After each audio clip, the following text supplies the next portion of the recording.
안녕하세요. 야닝야닝입니다. 여러분들 패브릭 얀이라고 들어보셨죠? 패브릭 얀도 종류가 은근 많은데요. 내가 어떤 걸 만들어 보고 싶은데 어떤 실로 만들어야 하는지 다 사서 비교해 볼 수는 없잖아요. 그래서 제가 그 패브릭 얀들 중 가장 유명한 7가지를 비교해 보려고 해요. 말씀드릴 항목들 중에서는 일반적으로 많이 사용하는 바늘 호수도 있는데 이건 판매처에서 추천하는 거고 실제로는 니터분의 주관적인 부분이 크니까 일단 참고만 해주세요. 그러면 굵기가 굵은 순서대로 차례차례 비교해 볼게요.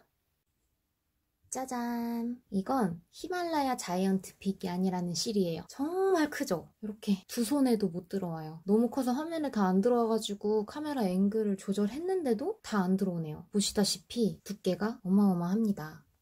3.5cm 정도 나오네요. 정말 두껍고 이렇게 솜이 들어가 있어가지고 폭신폭신한 느낌이 있어요. 이 한 볼에는 중량이 무려 1kg입니다. 실이 무겁기도 하고 크기도 해서 이 한 볼 가격이 55,000원입니다. 되게 비싸죠. 그래서 이게 조금 부담스러운 분들을 위해서 좀 더 저렴한 500g짜리도 판매하고 있다고 해요. 얘는 특이하게 오늘 비교할 실들 중 유일하게 도구를 사용하지 않고 핸드 니팅만 가능한 친구예요. 짠! 사슬을 만들어 왔는데 몇 개 안 만들었는데도 이렇게 크답니다. 보통 우리 뜨개질로 만든 거 대부분 조심조심 손세탁 하시잖아요. 근데 이 자이언트 얀은 보풀도 잘 안 생기고 세탁기로 세탁이 가능해요. 물론 약한 코스로. 그래서 바구니나 쿠션, 매트 등을 만들기가 좋아요.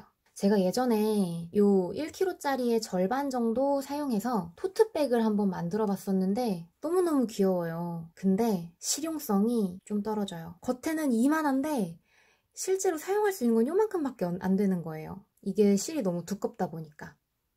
그래서 그냥 관상용으로 색상은 처음에 16가지가 나왔고 추가로 14가지가 더 나왔는데 나중에 나온 14가지는 네온 색상 같이 쨍한 색상들이 좀 있고 또 처음 나온 색상들과는 혼용률이 살짝 달라가지고 상대적으로 보풀이 좀 생길 수 있다고 해요. 그리고 이게 또 다른 실과 다른 점이 우리가 보통 실 다 쓰고 나면 추가로 묶어가지고 또 뜨고 하잖아요. 얘는 실이 너무 두껍다 보니까 바느질로 연결을 해줘야 돼요. 이렇게. 그래서 이 한 볼을 넘어가면 무조건 바느질이 필요하니까 번거로워서 이 한 볼을 넘어가지 않는 선에서 소품을 만드시는 게 좋습니다. 자, 이제부터는 좀 현실적인 실이에요. 팥바르라는 실이고요. 이건 안에 충전재가 없고 이렇게 말려있는 형태예요. 두께는 약 1cm 정도고 펼치면 한 4cm에서 4.5cm 정도가 나옵니다. 실이 굵어서 같은 크기의 작품을 뜨더라도 굉장히 빨리 완성돼요. 중량은 500g. 요만한 그냥 일반 실들은 100g 정도 되거든요. 이게 가격이 한 볼에 15,000원이니까 가성비가 좋은 실이에요. 이 팥바르는 색상 선택의 폭이 참 넓은 친구인데요. 무려 65가지나 된답니다. 오늘 보여드릴 실 중에서 색상이 가장 다양해요. 느낌을 보여드리려고 모사용 10호 코바늘로 사슬 10개에 6단을 떠봤어요. 되게 탄탄해요. 실에 힘이 좋기 때문에 모양을 잡아야 하는 가방이나 매트 같은 걸 만들기가 좋아요. 저도 예전에 이 색상으로 가방을 떠봤었어요. 근데 우리 티셔츠 입다 보면 왜 보풀 올라오는 거 있죠? 그런 것처럼 여기 보이실지 모르겠는데 보풀이 이렇게 살살 올라오는 게 보였어요. 그리고 이게 색상 탓인지는 모르겠는데 먼지가 좀 잘 붙더라고요. 색상마다 차이가 있는지는 모르겠지만 어쨌든 참고해주세요. 자, 다음은 딸리아라는 실이에요. 이것도 팥바르랑 같은 형태로 되어 있는데 이게 팥바르랑 비교했을 때 조금 더 잘 늘어나고 두께가 좀 더 얇아요. 그래서 섬세한 스티치를 뜰 때 좋아요. 중량은 팥바르의 절반 정도인 220g입니다. 색상도 36가지로 절반 정도네요. 자, 보세요. 똑같은 코바늘로 똑같은 양을 뜬 건데 크기 차이가 많이 나죠? 그리고 이게 조금 더 흐물거리는 편이에요. 근데 이거는 같은 호수로 떴을 때 크기 차이를 보여드리려고 한 거라서 흐물거리는 것 뿐이고 10호가 아니라 7호에서 8호 정도로 뜬다면 아마 이 팥바르 정도의 이 탄탄함이 나올 거예요. 딸리아도 실 힘이 약한 편이 아니거든요. 그래서 이것도 모양을 잡아야 하는 가방이나 매트를 뜨기에 좋을 거예요. 자, 다음은 누볼라라는 실이에요. 여기 안에 솜이 이렇게 들어있어요. 이 실의 가장 큰 특징은 용량이 좀 적은 편이라는 거예요. 중량으로만 따지면 다른 실이랑 비교했을 때 그렇게 적어 보이진 않지만 이건 실이 굵은 데다가 충전재까지 들어있기 때문에 총 길이로 따져보면 적은 양이 맞아요. 그래서 이 누볼라라는 실은 한 가지 색상으로 계속 이렇게 이루어진 소품보다 여러 가지 색상을 이제 섞어서 뜨는 게 좋겠다 싶은 게 있을 때 선택하시는 게 속 편하실 거예요. 근데 사실 색상도 19가지밖에 없어요. 이 중에서 가장 적어요. 그래서 그 점 유의하시고, 똑같이 10호 코바늘로 떠본 팥바르랑 딸리아랑 비교를 해볼게요. 누볼라는 여기쯤 이렇게 들어가면 되겠네요. 이 누볼라 역시도 가방이나 매트 같은 걸 만들기 좋아요. 이렇게 떠놓으면 실이 부드러운 편이기도 하고 이 충전재 때문에 폭신폭신한 느낌이 들어서 자꾸 좀 만지게 되는 게 있어요. 다음은 브릿지라는 실이에요. 이거는 이제 다음 순서로 보여드릴 코나와 클라우드랑 비슷한 실인데 보신 분은 알겠지만 요거 전 영상에서 이걸로 카드 지갑을 만들었었어요.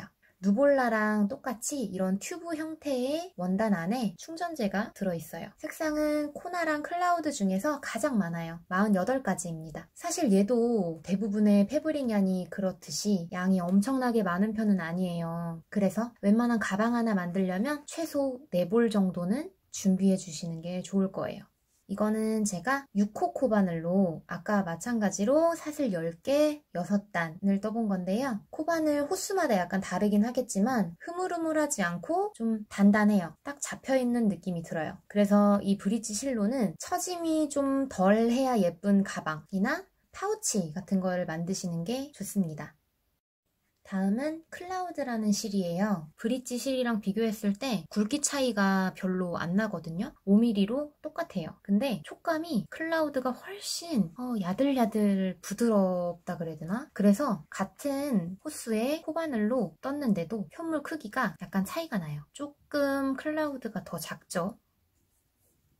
그래서 일반적으로 권장하는 코바늘 호수도 다른 편입니다. 컬러는 32가지 정도가 되고 오늘 영상의 7가지 실 중 가격이 3,500원으로 가장 저렴해요.